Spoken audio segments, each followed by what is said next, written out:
नमस्कार, स्वागत है आप सभी का। आप देख रहे हैं एनएमएफ न्यूज। आपके साथ मैं हूं नम्रता चौधरी। बात करने जा रही हैं अखिलेश यादव की। समाजवादी पार्टी के राष्ट्रीय अध्यक्ष अखिलेश यादव ने जब लोकसभा में बोलना शुरू किया तो संभल मामले पर वो अपनी राय रखते हुए नजर आए। हर कोई जानता है कि एक विशेष तौर पर राजनीति करते हुए नजर आते हैं अखिलेश यादव, और इसीलिए सोशल मीडिया पर कई बार वो ट्रोलिंग का भी शिकार हो जाते हैं। लेकिन इस बार जब संभल हिंसा का मुद्दा उन्होंने सदन में उठाया तो कहीं ना कहीं ऐसी ऐसी बातें बोल गए जिसके बाद सोशल मीडिया पर उतना ही उनका वीडियो वायरल होने लगा और लोगों ने यह दावा ठोक दिया कि सरासर झूठ बोल रहे हैं अखिलेश यादव सदन में खड़े होकर। अखिलेश यादव ने बताया कि किस तरीके से भाईचारे को गोली मारी जा रही है संभल में। उन्होंने नाम तो नहीं लिया, लेकिन मोदी योगी पर तंज कसते हुए नजर आए और इसी के साथ उन्होंने यह भी कहा कि कैसे वहां पर 5 मासूमों की मौत हुई। अब संभल में जिस तरीके से हिंसा हुई, 5 लोग मारे गए, पुलिस वाले घायल हुए।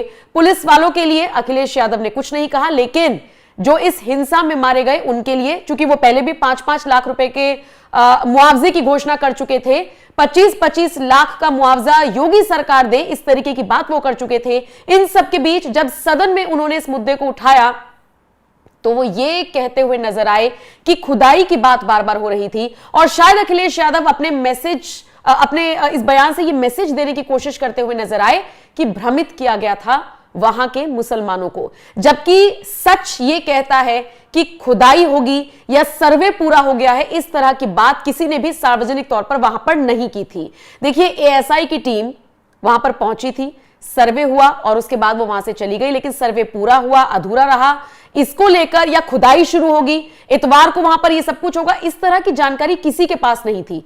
हां, इस मस्जिद के जो प्रमुख के तौर पर जिनको हम अक्सर सुनते आ रहे हैं, जफर अली, उनके जरूर ऐसे बयान सामने आए जिसने कहीं ना कहीं हेट स्पीच फैलाने का काम किया। उसके बाद कहा गया कि पॉलिटिकली भी एंगल इन्वॉल्व था इस पूरे मामले में, जिसमें सांसद और विधायक की आपस में लड़ाई बताई गई। लेकिन इन सबसे इतर किसी ने भी खुदाई की बात तो की ही नहीं थी।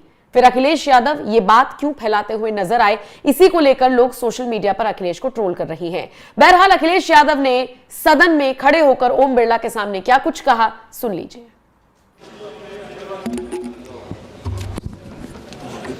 मैं धन्यवाद देना चाहता हूं अध्यक्ष महोदय आपका। नहीं, हम जो कमिटमेंट करते हैं ना उसको पूरा करते हैं, लेकिन सब दलों के नेताओं की बात में कमिटमेंट होने के बाद भी आप बेंच पे आए, जो ठीक नहीं है। अध्यक्ष महोदय, कमिटमेंट में, क्रेडिबिलिटी में आपका कोई जवाब नहीं। नहीं, ये नहीं कह रहा मैं। लेकिन दाईं तरफ वाले लोगों का थोड़ा हिसाब किताब अलग है। अध्यक्ष महोदय, मैं धन्यवाद देता हूं आपका कि आपने बहुत महत्वपूर्ण घटना पे मुझे बोलने का अवसर दिया है। संभल जो इसलिए जाना जाता था कि भाईचारे के साथ वहाँ रहते हैं लोग, वहाँ अभी से नहीं, सदियों पुराना भाईचारा हजारों साल से इसी तरह रहते आए हैं। लेकिन अचानक ये जो घटना हुई है, ये सोची समझी रणनीति के तहत वेल प्लान्ड हुआ है और वहाँ के भाईचारे को गोली मारने का काम हुआ है। जो घटना हुई है वो सोची समझी साजिश है। वहाँ जो खुदाई की बात लगातार अध्यक्ष महोदय देश में कोने कोने पर भारतीय जनता पार्टी और उनके सहयोगी और समर्थक, शुभचिंतक बार बार खुदाई की जो बात कर रहे हैं अध्यक्ष महोदय, ये खुदाई जो है हमारे देश का सौहार्द, हमारे देश का भाईचारा, हमारे देश का गंगा जमनी तहजीब को खो देगा। मैं आपका धन्यवाद इसलिए भी देता हूं कि इस महत्वपूर्ण जो साजिश हुई, और वो साजिश सोची समझी इसलिए मैं बोल रहा हूं। उत्तर प्रदेश का चुनाव था, पहले 13 तारीख को चुनाव होना था और 13 तारीख के चुनाव को उन्होंने बढ़ा करके 20 तारीख कर दिया। और इस जो घटना है मैं आपके सामने पढ़ना चाहता हूं। अध्यक्ष महोदय, ये यात्रा रुकी क्यों नहीं है? यात्रा ले जाओ दूसरी तरफ। अध्यक्ष महोदय, संभल की शाही जामा मस्जिद के खिलाफ 19/11/2024 को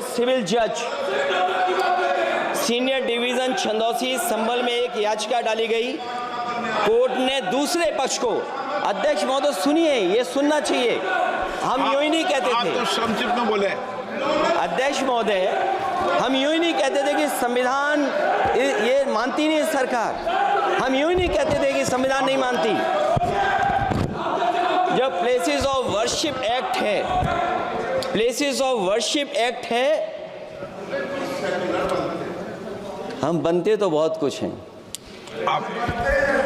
संभल के शाही जामा मस्जिद के खिलाफ 19/11/2024 को सिविल जज सीनियर डिवीजन चंदौसी संभल में एक याचिका डाली गई। कोर्ट ने दूसरे पक्ष को सुने बगैर उसी दिन 19/11/2024 को सर्वे के आदेश दे दिए। ताज्जुब की बात है, संभल के जिलाधिकारी संभल और पुलिस अधीक्षक संभल आदेश को पढ़े बगैर 2 घंटे के बाद सर्वे के लिए पुलिस बल के साथ शाही जामा मस्जिद पहुंच गए। जामा मस्जिद की कमेटी, जनप्रतिनिधि, उलेमा इकराम, सभी अधिवक्ताओं ने सहयोग दिया। जिलाधिकारी संभल और पुलिस अधीक्षक संभल ने 2.5 घंटे सर्वे के बाद कहा, आप सब सर्वे पूरा हो चुका है और अब रिपोर्ट कोर्ट को भेज दी जाएगी। लेकिन दिनांक 22/11/2024 फ्राइडे को जुमे की नमाज के लिए लोग नमाज अदा करने के लिए जामा मस्जिद पहुंचे, लेकिन पुलिस प्रशासन ने बैरिकेड लगा दिया ताकि लोग नमाज न पढ़ सकें। उसके बाद भी लोगों ने संयम बरतते हुए नमाज अदा की और किसी प्रकार का विरोध प्रदर्शन नहीं किया। 29/11/2024 को कोर्ट की अगली तारीख तय थी। शाही जामा मस्जिद की कमेटी और मुस्लिम समाज के सभी लोग कोर्ट में केस की पैरवी के लिए तैयारी कर रहे थे, परंतु दिनांक 23/11/2024 की रात पुलिस प्रशासन द्वारा कहा गया 24/11/2024 यानी अगले दिन सुबह को दोबारा सर्वे किया जाएगा। शाही जामा मस्जिद कमेटी और अधिवक्ता ने कहा कि इस सर्वे तो मुकम्मल हो चुका है, अब दूसरे सर्वे की क्या आवश्यकता है। कोर्ट के आदेश का हमने पालन कर दिया, अगर दूसरे सर्वे कराना है तो दोबारा आदेश करवाएं, कोर्ट के आदेश के बाद हम दोबारा सर्वे करा देंगे। लेकिन जिलाधिकारी संभल और पुलिस अधीक्षक संभल ने कोई सुनवाई नहीं की और तानाशाही दिखाते हुए सुबह के वक्त से पहले शाही जामा मस्जिद आ गए। शाही जामा मस्जिद कमेटी और मुस्लिम समाज के लोगों ने फिर भी धैर्य रखा और दोबारा सर्वे के लिए अंदर ले गए। सर्वे के दौरान करीब 1.5 घंटा बाद जब जनता को सूचना मिली तो वो इकट्ठा होना शुरू हो गए। लोगों ने सर्वे का कारण जानना चाहा तो सर्किल ऑफिसर ने उनके साथ गाली गलौज की और लाठीचार्ज करवाकर बुरी तरह जख्मी कर दिया। इसका विरोध करते हुए चंद लोगों ने पत्थर चलाए, जिसके बदले में पुलिस के सिपाही से लेकर के अधिकारियों तक ने अपने सरकारी और प्राइवेट हथियारों से गोलियां चलाईं, जिसका वीडियो रिकॉर्डिंग है, जिसके एवज में दर्जन लोग गोलियों से घायल हो गए हैं। 5 मासूमों जो कि अपने घर से सामान लेने के निकले थे, उनकी मृत्यु हो गई। संभल का माहौल बिगाड़ने में संभल का माहौल बिगाड़ने में याचिका दायर करने वाले लोगों के साथ पुलिस और प्रशासन के लोग जिम्मेदार हैं। इनको निलंबित किया जाना चाहिए और हत्या का मुकदमा चलाया जाना चाहिए, जिससे कि लोगों को इंसाफ मिल सके और आने वाले समय में कोई इस प्रकार की संविधान के खिलाफ और गैर कानूनी घटना को अंजाम न दिया जा सके। अध्यक्ष महोदय।